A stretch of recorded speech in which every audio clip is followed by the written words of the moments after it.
My name's Daniel McCaffrey, and this is part of a series looking at how the productive economy sits within the framework of politics and all the other parts of the economy. And just to refresh ourselves, let's have another look at that, how it sits within the framework of New Zealand politics and the other elements of the economy. Well, there you are. There's the productive economy nestled in, if you like, among the large entity of the state, people who receive welfare payments, the 25 billion that goes to social security, those who work and those who don't work on the left-hand side, finance sector, voluntary sector, all those lobby groups that go wandering through all of these sectors, the government, parliament, the political parties, and the electorate. And you'd have seen in the first episode how those all interrelate with each other. So now let's start looking at who it is and what it is. What is this thing, the productive economy, that produces all the goods and services that we use? First, let's have a look at the people who plainly aren't in it.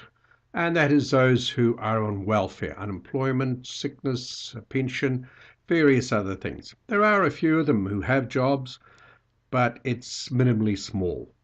So let's take away the welfare component. Now, if you have a look at all those groups on the right, government, parliament, the parliamentary parties, and the electorate, they're not in the productive economy. No, they're not the productive economy. So they're gone. Which, of course, leaves us with the state.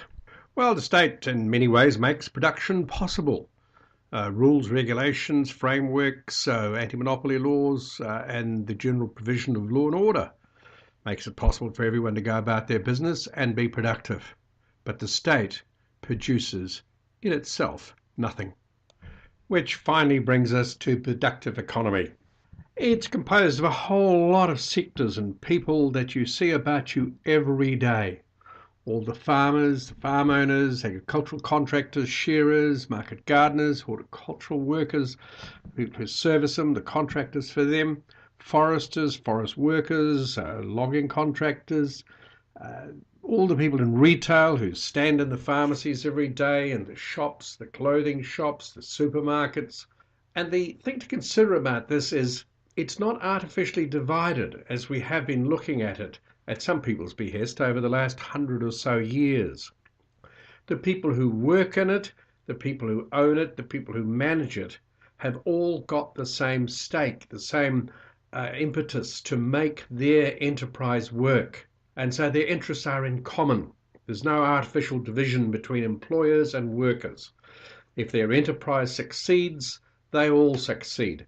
If it fails, they all fail, which I think accounts for the amazing fall in the number of trade unionists in the productive sector over the last 20 or 30 years.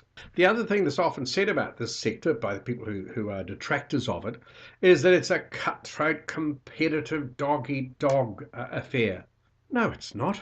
People do compete with their rivals, one chemist against another, but in a seemly sort of manner. There's no fights in the street, but there's enormous collaboration.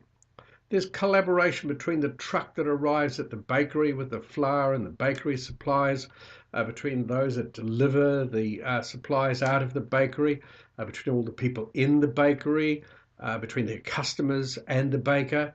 There is an incredible amount of collaboration. That's what makes it work. And secondly, it is where creation is in the economy. Government isn't creative. The voluntary sector isn't creative. All those other parts of the economy, they're not enterprising. You don't want the government deciding to have a new kind of enterprising way of doing social welfare in Invercargill.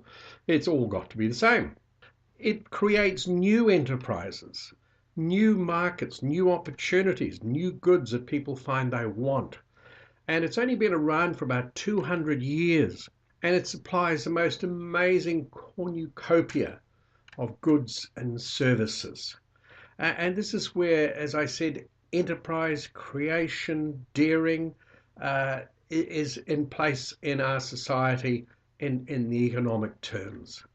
It has been a wonderful, wonderful opportunity for human beings over the last 200 years to raise the standard of living by 300 or 400 times. The ordinary average income earner is now in the position that a lord would have been in the 15th century, has far more goods and comfort, far more opportunities, far more entertainment, far more opportunities for their children.